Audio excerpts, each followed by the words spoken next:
বান্দৰৰ সমস্যাটো বিশেষকৈ আমাৰ দেৰগাঁও অঞ্চলত বহুত বেছি বিশেষ মানে এক আতংকিত সমস্যা হৈ পৰিছে। ঠিকে মোৰ নিজৰ বাৰীটো মা দেউতাই একোৱে চব্জি বা একোৰে মানে খেতি কৰিব নোৱাৰে। আমি পাছফালৰ দৰ্জাখন মেলি থ'ব নোৱাৰো বা মানুহ যদি আগফালে থাকে পাছফালৰ দৰ্জা সমাজখনত এতিয়াও বহুতে কিন্তু যিখিনি সন্মান দিব লাগে, যিখিনি সুবিধা দিব লাগে সেইখিনি এতিয়াও নাই পোৱা। গতিকে তেওঁলোকে কি কাৰণে নতুন প্ৰজন্মই কি কাৰণে পথাৰত বোকা ল'বলৈ যাব মানে সেইটো এটা প্ৰশ্ন কিন্তু মই সমাজখনলৈ এৰিলো আজি আমি দুগৰাকীয়ে।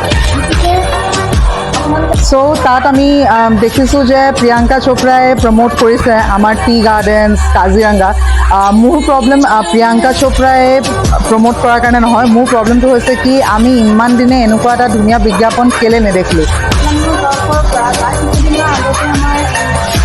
সন্মান ৰখা হৈছিলে যিহেতু ফেশ্বন ইণ্ডাষ্ট্ৰীৰ লগত তেখেত বিশেষকৈ জড়িত। তেখেতক আমি ৰূপশ্ৰী সন্মানেৰে সন্মান ৰাখিবলৈ পাই খুবেই আনন্দিত আৰু খুবেই সুখী হৈছিলোঁ। ধন্যবাদ। Why we have waited so long when Priyanka is finally coming to the screen and telling you people to come to Assam?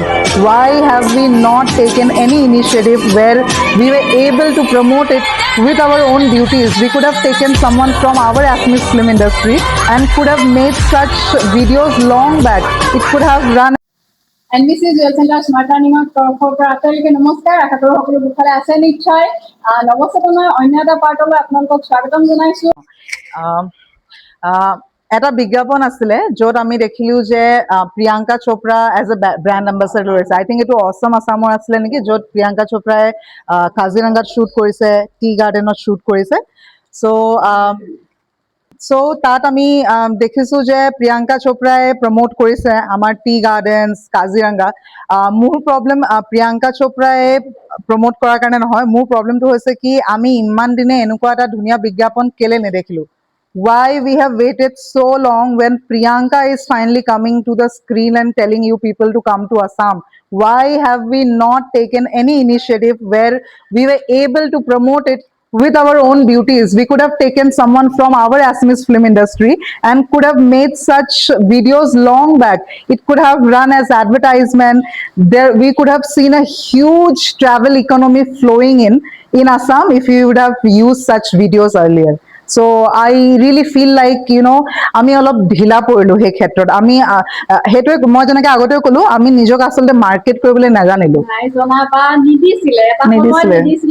যিহেতু আমাৰ শিক্ষা জীৱনৰ পৰা আৰম্ভ কৰি সেই যে বেলটো মাৰিলেহে ওলাব পাৰিম আমি, চাকৰিটো তেনেকুৱা এটা পৰ্যায় হ'ল যে 9 বজাত চাকৰিলৈ যাব লাগিব, 5 বজাত বা 6 বজাতহে আমি ওলাব পাৰিম। গতিকে আমাৰ মাইণ্ডছেট এটা হৈ গ'ল যে আমি এইটো ৰুটিন মতেহে আমি চলিব লাগিব বা এইটো বাটেৰেহে আমি যাব লাগিব। ঠিক যেনেদৰে মণিৰাম দেৱানে প্ৰথম চাহৰ ক্ষেত্ৰত যিটো পদক্ষেপ গ্ৰহণ কৰিছিলে সেই সময়ততো তেওঁ শাস্তি বিহা হৈছিলে।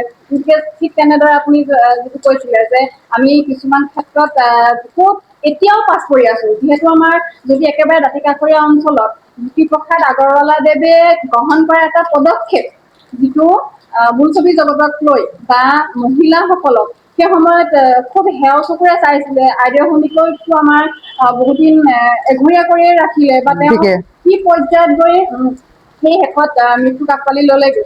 কিন্তু যিটো তেওঁ সন্মান বা শ্ৰদ্ধা জীয়াই থাকোঁতে পাব লাগিছিলে কেতিয়াও নাপালে। গতিকে সেই বস্তুটো কিন্তু খুব দুখৰ বিষয় আমাৰ কাৰণে। বা এতিয়া শেষত আমি যদি আকৌ সেই জুবিন দাৰ কথালৈ আহোঁ, জুবিন দাই যিখিনি সন্মান পাব লাগিছিলে বাহিৰৰ অভিনেতা অভিনেত্ৰীসকলেই হওক, যিদৰে তেওঁলোকক নিজক সময় দিবলৈ সময় পায় বা নিজক যিদৰে তেওঁলোকে প্ৰটেক্ট কৰি ৰাখিব পাৰে, কিন্তু আমাৰ জুবিন দাৰ ক্ষেত্ৰত কিন্তু সেইটো কৰা কেতিয়াও নহ'ল। আৰু আজি আমাৰ এই আকৌ ঘূৰি গৈছো সেই কৃষক সমাজখনলৈ। যিহেতু কৃষক সমাজখনক এতিয়াও বহুতে কিন্তু যিখিনি সন্মান দিব লাগে, যিখিনি সুবিধা দিব লাগে সেইখিনি এতিয়াও নাই পোৱা। গতিকে তেওঁলোকে কি কাৰণে নতুন প্ৰজন্মই কি কাৰণে পথাৰত বোকা ল'বলৈ যাব হয়নে? সেইটো এটা প্ৰশ্ন কিন্তু মই সমাজখনলৈ এৰিলো আজি আমি দুগৰাকীয়ে। গতিকে আপোনালোকে চিন্তা কৰি চাবৰ হ'ল বৰ্তমানৰ চৰকাৰখনে বহুতখিনি পদক্ষেপ গ্ৰহণ কৰিছে, কিন্তু ইয়াতো কৰিবলগীয়া মই ভাবো বহু আছে। যিহেতু বাহিৰৰ কৃষকসকলে যিবিলাক ব্ৰেণ্ডৰ গাড়ী লৈ বা যিবিলাক ব্ৰেণ্ডৰ বাইক লৈ তেওঁলোকে নিজৰ প্ৰচাৰ কৰে। লাইফষ্টাইলটো মেইনটেইন কৰিছে, কিন্তু সেই ক্ষেত্ৰত আমাৰ কৃষকসকলে সেইখিনি কিন্তু কেতিয়াও পোৱা নাই। পোৱা নাই। আৰু পাবলৈ কিমান দিন বাকী সেয়া আপোনালোকে নিজৰ মনত প্ৰশ্ন কৰক। সেই প্ৰশ্ন আজি ৰাইজলৈ এৰিছো, আৰু ৰাইজেও চিন্তা কৰি চাব হ'ল। লগতে আমি প্ৰত্যেকে নিজে নিজে, মানে আমি কেৱল ৰাইজ বুলি ক'লে এখন সমাজলৈ এৰি দিয়া হ'ব, কিন্তু নিজে নিজে ব্যক্তিগতভাৱে এই কথাখিনি কিন্তু চিন্তা কৰিবলগীয়া সময় আহি পৰিছে।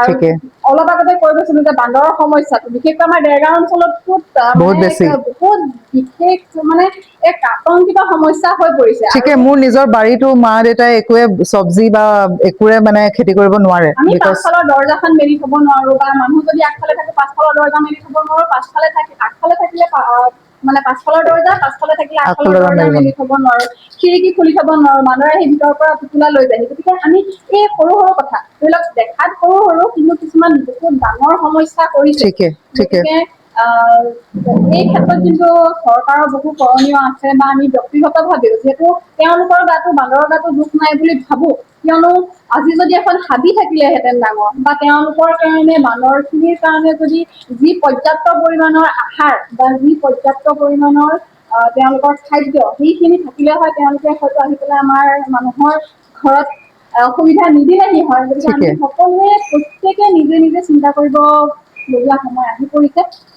আৰু কথাখিনি পাতি থাকিলে যিহেতু ওলাই থাকিব, বৰ বিশেষ দীঘলীয়া হ'ব, হয়তো কিছুমানে ক'ব যে বেছি হৈছে নেকি, কিন্তু এইখিনি চিন্তা কৰিবলগীয়া কথা আচলতে। আৰু চাহৰ কথাটো শেষত আকৌ কওঁ আমি, চাহৰ যিদৰে ধৰি লওক ক্ষুদ্ৰ চাহ খেতিয়কে যিখিনি পাব লাগে আচলতে, তেওঁলোকৰ যিটো প্ৰাপ্য, সেইখিনি কিন্তু এতিয়াও পোৱা নাই।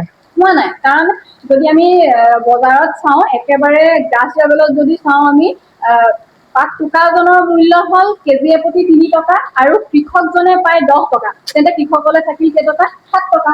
তাৰে তেওঁ দৰবত মাৰোতে যায়, পুলি লগাওতে গৈছে, মাটি কোৰোতে গৈছে, বহুতখিনি যদি চাবলৈ যোৱা হয়, তেওঁলোকে সেই কৃষি ক্ষেত্ৰখনত নিজক নিয়োগ কৰি পেলাই লাভান্বিত হোৱাতকৈ লোকচানৰহে সন্মুখীন হৈছে। আৰু এনেকুৱা বাহিৰৰ বহুত ব্ৰেণ্ড আছে যোনে আছাম টি বনাইছে, মানে প্ৰমোট কৰিছে, পেকেজিং কৰিছে, আৰু মই দেখিছো এয়াৰপৰ্টত দেখিছো, বা বহুত এনেকুৱা ছুপাৰ মাৰ্কেটছবোৰত দেখিছো বাহিৰত, য'ত এটা সৰু পেকেট, মানে কিমান বুলি ক'ম মই, চাগে হাৰ্ডলি 15 to 20 টেবুল স্পুনছ মান থাকিব, মানে চাৰ্ভিং।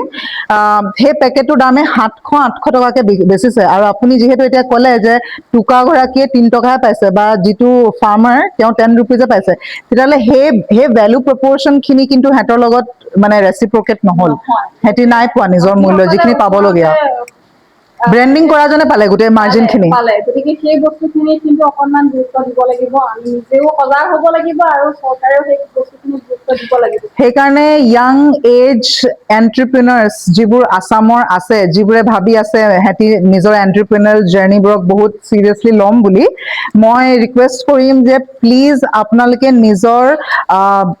নিজৰ মাটিখিনিৰ যিখিনি প্ৰডিউচ, যেনেকে কি চাহ হ'ল, বা আমাৰ বেলেগো যিও আমাৰ প্ৰডিউচ আছে, সেইবোৰৰ ওপৰত বেছি ধ্যান দিব লাগে। আৰু সিহঁতক ভাবি পেলাই এটা বিজনেছ ইনিচিয়েটিভ ভাবিব লাগে, যাতে যদি বেলেগে নাই দিয়া, অন্ততঃ আমি আমাৰ জৰিয়তে সিহঁতক বেনিফিট কৰিব পাৰো বুলি। পাছৰ প্ৰজন্মৰ কাৰণে যাতে কাৰেক্ট। সুবিধা হয়। কাৰণ কৃষিটো বহুত ঠাইত ধান সমাহ কৰিছে, বহুতে কৰিবই পৰা নাই, সেয়া মাটি পানীৰ কাৰণে হওক, কেতিয়াবা বতৰ যদি বেয়া হৈছে তো ফাটমেলা মাটি পেলাই থবলগীয়া হৈছে, কেতিয়াবা পানী বেছি হৈছে, ৰোৱা উটাই পেলাই লৈ গৈছে। গতিকে এইখিনি খুব দুখৰ বিষয় আচলতে আমাৰ অসমৰ মানুহখিনিৰ কাৰণে বিশেষকৈ। গতিকে এই সমস্যাবোৰ অতি শীঘ্ৰে সমাধান হওক, তাৰে কামনা কৰিছো। আচলতে প্ৰত্যেকজনে নিজৰ সমস্যা বুলি একো-একোটা সমাজৰ সমস্যা গাঁত পাতি লওক, সেইখিনি কামনা কৰিছো।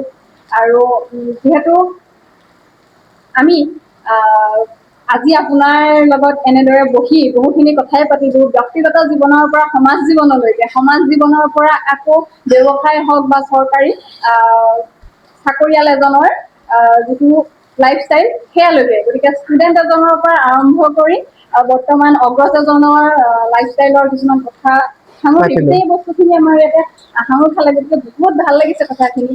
পোনপ্ৰথমে যিহেতু আমি আপোনাৰ পৰিচয় তুলি ধৰোতে আমি কৈছিলো আপোনাক যে ৰাইজক আমি জনাইছিলো যে আমি প্ৰথমে আপোনাক অভিনন্দন আৰু শুভকামনা যাচিছো। গতিকে কিয়নো অভিনন্দন বা কিয়নো শুভকামনা যাচিছো এই কথাখিনিলৈ পুনৰ উভতি আহিছো। আচলতে স্মাৰ্ট NDC চেণ্টাৰ স্মাৰ্ট লাৰ্ণিঙৰ তৰফৰ পৰা বা কিছুদিনৰ আগতে আমাৰ এক সন্মান ৰখা হৈছিলে, যিহেতু ফেশ্বন ইণ্ডাষ্ট্ৰীৰ লগত তেখেত বিশেষকৈ জড়িত। তেখেতক আমি ৰূপশ্ৰী সন্মান যাচিবলৈ পাই খুবেই আনন্দিত আৰু খুবেই সুখী হৈছিলো। গতিকে ধন্যবাদ আপোনাৰ এই ক্ষেত্ৰত অনুভৱ বা এই ক্ষেত্ৰত তেনেকুৱা মোৰ বহুতে অভাৰৱেলমিং এক্সপিৰিয়েঞ্চ বুলি মই ক'ম। কিয় এই কথাটো কৈছো, বিকজ মই যিবোৰ জেগাত কাম কৰিছো, যিবোৰ জেগাত থাকিছো, ডিফাৰেণ্ট চিটিজ, তাত মই একনলেজমেণ্ট পাইছো নিজৰ কামৰ কাৰণে, কিন্তু নিজৰ নেটিভ জেগাত কোনোবাই সেই টেলেণ্টখিনি একনলেজ কৰাটো মোৰ কাৰণে এটা বহুত ডাঙৰ কথা। আৰু মই ভাবো সেইকাৰণে মানে এতিয়া মোক ধৰা ইয়াত মানুহো অলপ চিনি পাব, মোৰ নেটৱৰ্কটোও বাঢ়িব, চ' সেইকাৰণে মোৰ কাৰণে ডেফিনেটলি বহুত বেনিফিচিয়েল হয় এইটো। Thank you so' much for that. পুনৰবাৰ আপোনাক অভিনন্দন আৰু আন্তৰিক শুভকামনা যাচিছো। আচলতে এইখিনিতে এটা কথাতে কয় নহয় যে যদিহে পৰিয়ালটো বন্ধুৰ দৰে হৈ পৰে বা বন্ধু বৰ্গ যেতিয়া পৰিয়ালৰ দৰে হৈ পৰে, তেতিয়া জীয়াই থকাৰ আমেজেই সুকীয়া হৈ পৰে। গতিকে ঠিকেই আপোনাক যদিও ঘৰৰ জীয়ৰী বা ঘৰৰ কাষৰে ছোৱালী, তথাপিতো আমি এনেদৰে সন্মান যাচিবলৈ পাই সঁচাকৈ খুবেই সুখী। কাৰণ আমি এক পৰিয়ালৰ দৰে, যিহেতু দেৰগাঁওবাসী বৰ্তমান, ঠিকে আৰু ঠিকে গতিকে যদি কোনোবাই আপোনাক আজি পৰ্যন্ত দেৰগাঁওবাসীয়ে চিনি পোৱা নাছিলে বা এতিয়া চিনি পায়। জনা নাছিলে যে আমাৰ কাষৰ এগৰাকী জীয়ৰীয়ে গৈ পেলাই ইমানখিনি ভাল কাম কৰি আছে, গতিকে তেখেতসকলেও আপোনাক নিশ্চয়কৈ কৰবাত দেখিলে মাত এষাৰ দিব। গতিকে ইয়াৰ ঠিকে বাবে আপোনাৰ ভাল লগা মুহূৰ্ত হ'ব এইখিনি। আৰু সেই বন্ধুবৰ্গ, যিহেতু বাহিৰৰ যি আপোনাৰ ফ্ৰেণ্ড চাৰ্কুল আছে, তেওঁলোকে গম পাব যে তাইক আমি সাধাৰণ ঘৰুৱা ভাষাতে কৈছো, তাইক বা তেওঁক যে ঘৰতো ইমানখিনি মৰম দিয়ে, দিছো গতিকে নিশ্চয় আপোনাৰ কাৰণে গৌৰৱ কৰিব পৰা বিষয় হ'ব। এইটো এটা বহুত মানে কি বুলি ক'ম, মই ফিলিং মানে বহুত আত্মসন্তুষ্টি মই পাইছো, সঁচা কথা ক'বলৈ গ'লে। Because for a long time I was thinking মোৰ কমিউনিটিটোৱে বা মোৰ মানুহখিনিয়ে চাগে বুজিয়ে নাপায় মই কি কাম কৰো, কিন্তু তুমি এইটো একনলেজমেণ্ট দিয়াৰ কাৰণে ময়ো এতিয়া প্ৰাউডলি ক'ব পাৰো যে নহয়, মোৰ মানুহখিনিও বুজি পায় মই কি কৰো, আৰু সেইকাৰণে মোক এটা ফেডাৰ অন দ্য হেড দিছে বুলি। শেষত আমাৰ স্মাৰ্ট লাৰ্ণিং বা NDC চেণ্টাৰ স্মাৰ্ট লাৰ্ণিঙৰ বাবে আপুনি কি বাৰ্তা দিব বিচাৰিব? বা আমাৰ ছাত্ৰ ছাত্ৰীসকল যিহেতু আপোনাৰ বাৰ্তাটোৰ কাৰণে অপেক্ষাৰে ৰৈ থাকিব, গতিকে মই চবকে এইটোৱে মেছেজ দিম যে নিজে যিটো কৰিম বুলি ভাবিছা সেইটোত বহুত কনচিষ্টেণ্টলি কাম কৰা, আৰু লোকক কপি কৰিবলৈ নাচাবা বা লোকৰ পৰা ইনস্পিৰেশ্যন ল'বা, বাট লোকৰ জাৰ্ণিটোক নিজে কপি পেষ্ট কৰিম বুলি নাচাবা। যিকোনো কাম যেতিয়া তুমি নিজৰ হাতত ল'বা বা যিকোনো দিশত যেতিয়া আগবাঢ়িম বুলি ল'বা, এটা ইণ্ডিভিজুৱেলিষ্টিক এপ্ৰ'চ ল'বা, আৰু যেনেকে মই আগতে ক'লো, মাৰ্কেটখন কমপ্লিটলি ৰিচাৰ্চ কৰিবা, তাৰপিছতহে ভৰি দিবা। যিহেতু এষাৰ কথাই আছে যে প্ৰত্যেকজোপা গছ বা প্ৰত্যেকজোপা গছ বেলেগ বা প্ৰত্যেকজোপা গছৰে ডালো বেলেগ, গতিকে কিন্তু প্ৰকৃতিয়ে যি ধৰণে সৃষ্টি কৰিছে প্ৰত্যেকৰে নিজৰ এটা পৰিচয় আছে। গতিকে Correct. প্ৰত্যেকজন মানুহে, যিটো আগতে কৈছিলো যে ধানটোৰ প্ৰতি কণটো মানুহটোৰ প্ৰতি মনটো, আৰু প্ৰত্যেকৰে পাঁচটা আঙুলি কেতিয়াও সমান নহয়। গতিকে প্ৰত্যেকে নিজৰ ক্ষেত্ৰত বা নিজক সুধি চাই যে মই কোনটো কাম কৰি সুখী হওঁ বা মোৰ সন্তুষ্টিটো ক'ত, আনে কৰিছে বুলি সেই কামটো কৰিবলৈ নাচায়। ছাত্ৰ ছাত্ৰীসকলে যাতে নিজৰ মাজত কি প্ৰতিভা লুকাই আছে সেইটো সদায় মনত ৰাখি আগবাঢ়ি যাবলৈ যত্ন কৰে, তাৰে কামনা কৰিছো। আৰু সকলো ভালে থাকক, কুশলে থাকক, চাই থাকিব নৱচেতনা এইদৰে নতুন ব্যক্তিৰ সৈতে আমি পৰিচয় হ'ম। ধন্যবাদ। Thank U.